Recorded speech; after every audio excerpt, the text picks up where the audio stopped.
Welcome to the Untrapped podcast, where we give motivational and inspirational tips about life, small business, wisdom, health, wealth, finance, relationships. It's about being the best you that you can possibly be. Hashtag Untrapped. Welcome to the Untrapped podcast. I am your host, Keith Kelfis. What's up, guys? This is Keith Kelfis with the Untrapped podcast. We have an awesome guest. This is Jay Young from Northwest Professional Services. You guys specialize in professional cleaning and restoration. Anyways, guys, listen, I met Jay Young at the Service Monster Symposium in Bellingham, Washington this summer, and the guy blew my mind. He's standing on the stage in front of an audience speaking and talking about scalable business models and how he blew his business up from humble beginnings to, multiple six figures. And you're probably past that even now, but it's fascinating to me because you're talking about getting into different areas of your business and things clicking for you to where it just started working. So everybody listening right now, what's up, Jay Young? How you doing, man? Thanks for the call. I really appreciate it. And I want to make it a quick, impactful podcast, like as much value as possible. Let people know who you are and why I'm so excited to have you on the show. So tell us a little bit about your business and the things that I just mentioned, man. Yeah, so, I've been in the industry, cleaning and restoration about 13 years now, and I came into it, when I started in the restaurant industry, and I was looking to get into something else when I started having a family. It was a perfect opportunity. Business has been around Northwest Professional Services for about 44 years now, so I came into it as a carpet cleaner, and I started at the bottom. I had management experience in restaurants, and one of those things that always appealed to me was just managing people and, learning to develop them. And something that always stuck with me that I've really had to play a lot of patience with is, I've heard it said that, first you get paid for what you can do. And I did that. That was a big part of my role at Northwest for a long time. I ran my way through the entire company, started as a carpet cleaner, had an opportunity to take over that department and start managing the guys. Had a chance to shift over into the restoration department. We're a very broad and diversified company. I took over the restoration department, and that was a really steep learning curve, but I loved it. And I really took the bull by the horns. And, I was getting paid for what I could do. But then, I had a shift where, my aim was to get paid for what I know. And when I started getting to handling a lot more of the complicated, more complexities and stuff, especially in restoration, I had to learn a lot about the insurance game, which is something that even great restorers, it takes a long time to understand how the claims process works, how to estimate properly, how to communicate with adjusters. When I learned that, I realized that I was quickly making a shift for getting paid for what I know. And then after that, I had the great opportunity to actually shift into the business where now I'm a part owner. I have a business partner who is an older gentleman. He's the founding owner, Doug Burzma, and he's in a business transition. It's a business succession kind of situation we have where I'm vesting portions of the ownership in the company as he's divesting shares. So it's really worked out well, and I'm fortunate to be in a position where now I've shifted to that third step where I'm no longer getting paid for what I do. I'm still getting paid for what I know to a degree, but the bulk of where my value is in the company and what I bring is I'm getting paid for who I can grow. And that's where scaling comes in. And Keith, you and I have talked a little bit about that, but that's the season we're in right now. We're in the season of scaling. And, we've had to spend a lot of time and make the necessary changes to get the company in a place where we can handle that growth. We have the right infrastructure, the right administrative team, and I've just been crazy about building systems around everything we do in the last year and getting the right people in the right places. And now I'm thankful because I get to shift back into what I love, which is marketing and, really driving the revenue and at the same time growing the team to be able to do it. So that's where I'm at, kind of this season of the business. You know what, Jay, when you're just talking about all that right now, that was really good how you just talked about all that. That was like perfect.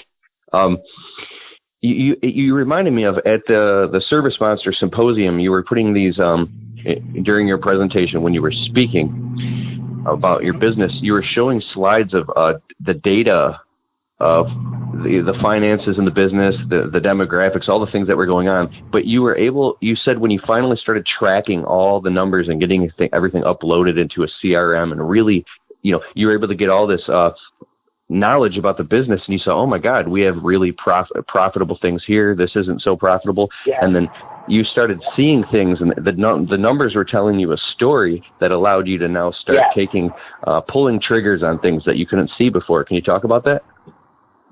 Yeah, absolutely. I mean, I'm a big believer in that. And, being a guy who, I'm not afraid to admit math is not my strong point. Accounting is not my strong point. But where I really started to get excited about numbers is when I found that, like I said, the data tells a story.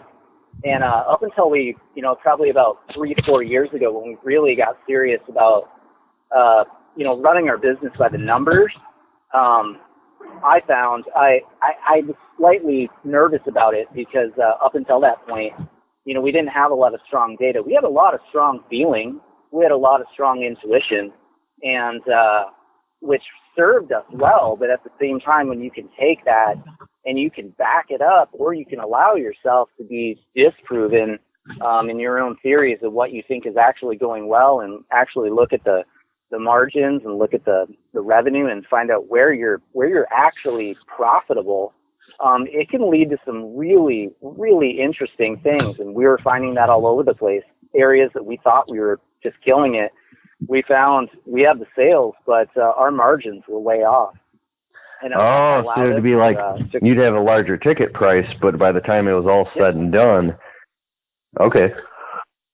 Yeah, absolutely, and that's why and I had talked about that in some of the slides I was showing in that presentation. It's like we had certain divisions where we had really excellent revenue coming in, but our margin, we'd show that like other areas that were less revenue, we were actually more profitable, to where we could sell less and actually have more of it drop to our bottom line.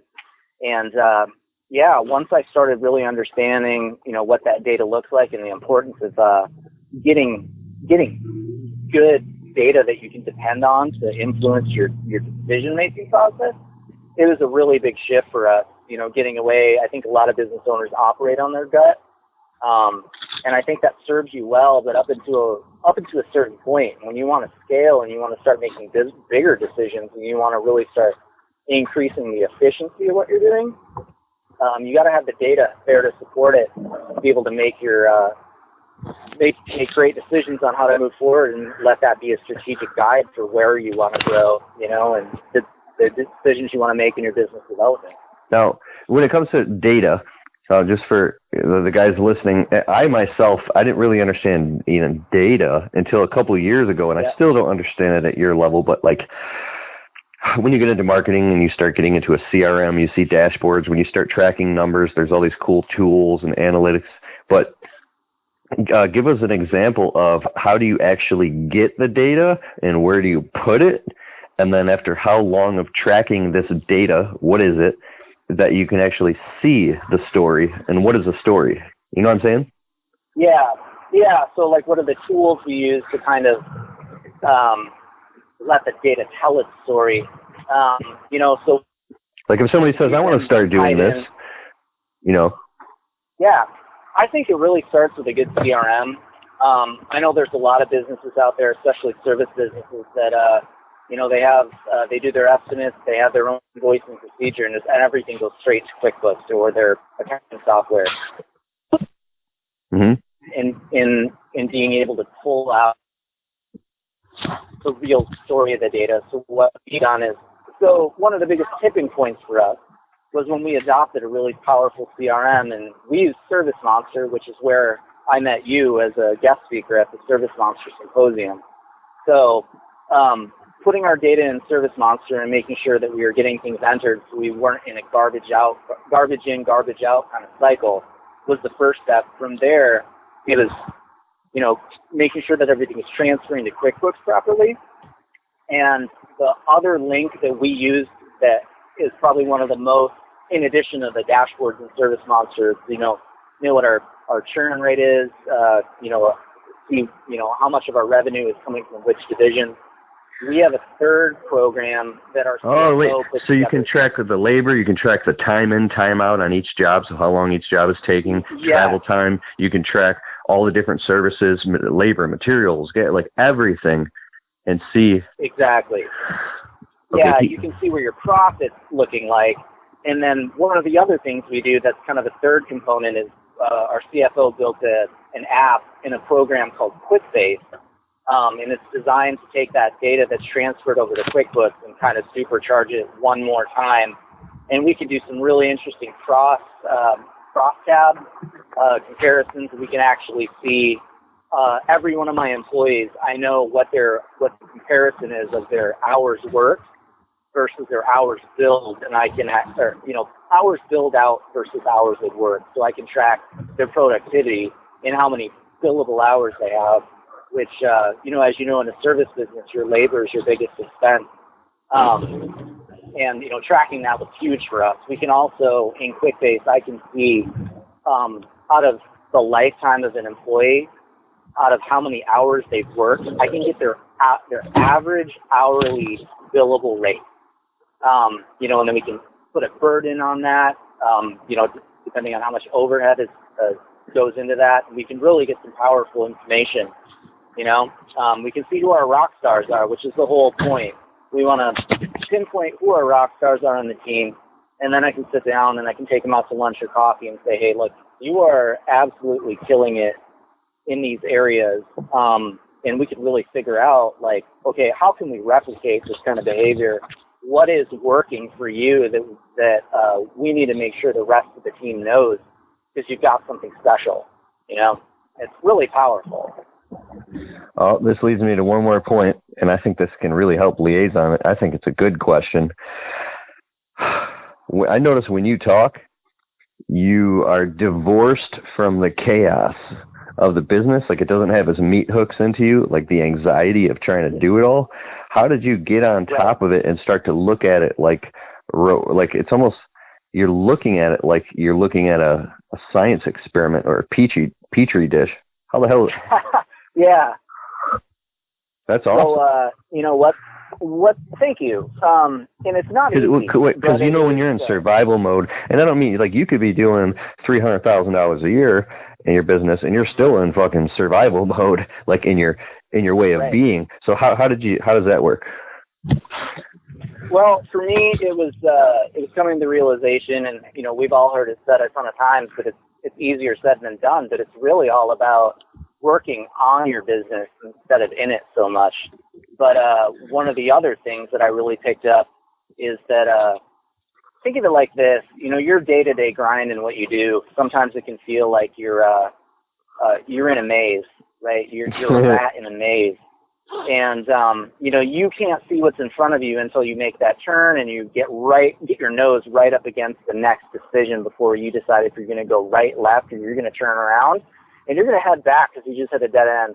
So, what it is, it's having a slightly elevated and detached view of what's going on. And in order to do that, you've really got to break everything in your business down into systems so you can get that slightly elevated and outside view.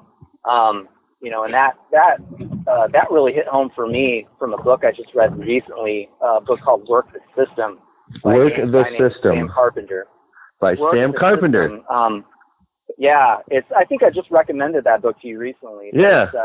From a systems thinking, strategic systems thinking, that's where it all starts. Because you won't be able to build those systems if you feel like you're inside the maze. You've got to get yourself slightly elevated and outside of it so you can get a view of what the actual terrain looks like that you're navigating.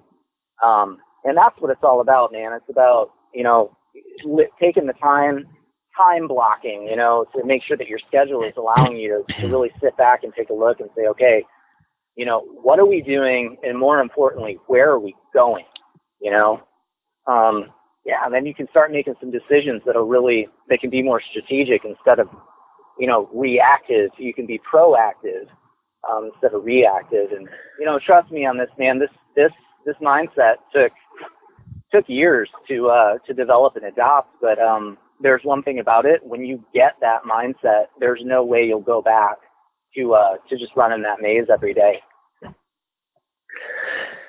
I remember when you were speaking, you told this quick story of how you set up like some false demo thing, and the guys you ran them through drills to practice during the winter or something because you were going into this. I think it was a mold thing. Is that right? Yeah. So, it's in-house training. I think I had talked to you about what our training looks like, and we've made a shift away from it's great to have all trades have their bodies that kind of make up what the standards are for their industry, and cleaning and restoration, it's the IICRC, and we send our guys to go out and get certified, but one of the things we found is that's really, really beneficial is to do the prep for those courses in-house.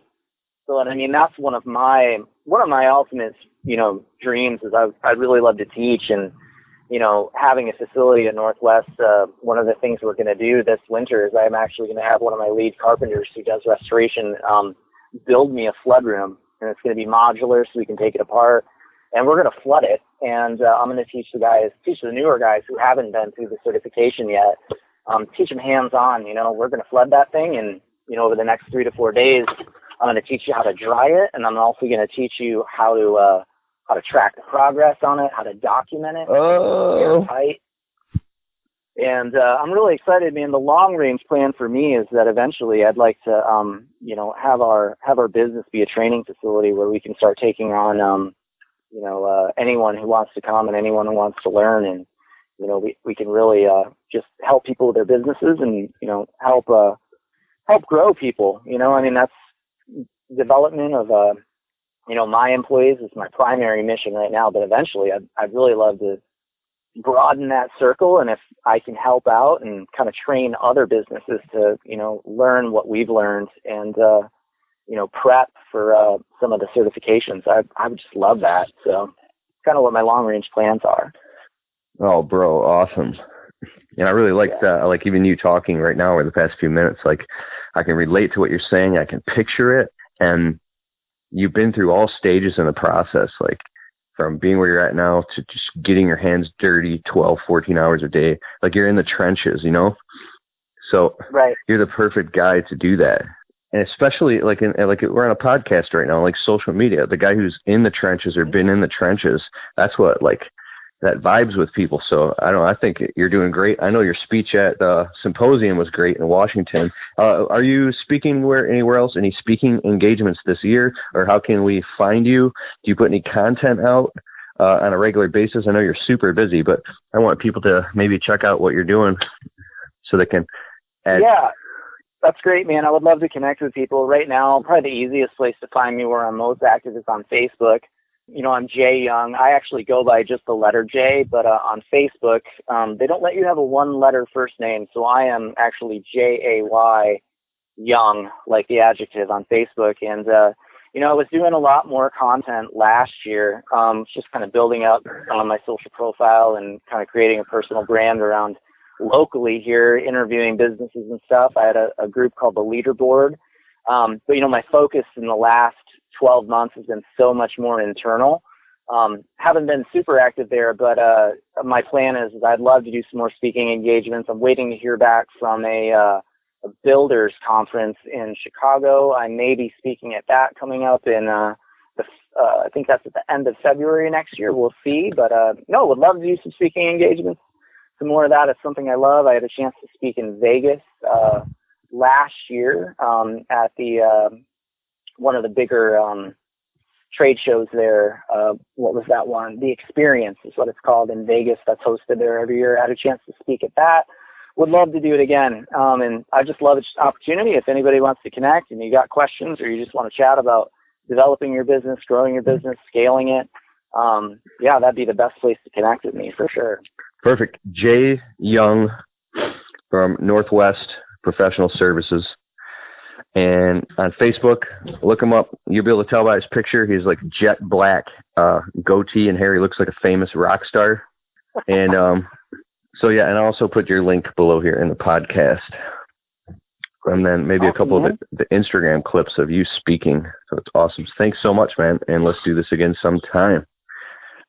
Absolutely. You got it, Keith. One more thing, the name of the book that you recommended, and then a name of a couple softwares so we can go take action on it. Yep, you got it, man. So that book I mentioned earlier is called Work the System by Sam Carpenter. I think it's one of the most, it's kind of under the radar, but fantastic book. And just great material in there.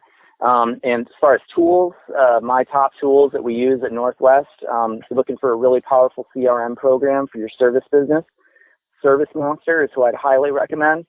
And outside of that, one of the other ones we use in QuickBooks is our accounting software, but there is also an app called QuickBase that you can do a ton with. And I can talk to you about that a little bit. If anybody wants to connect with me on Facebook, we can message about that.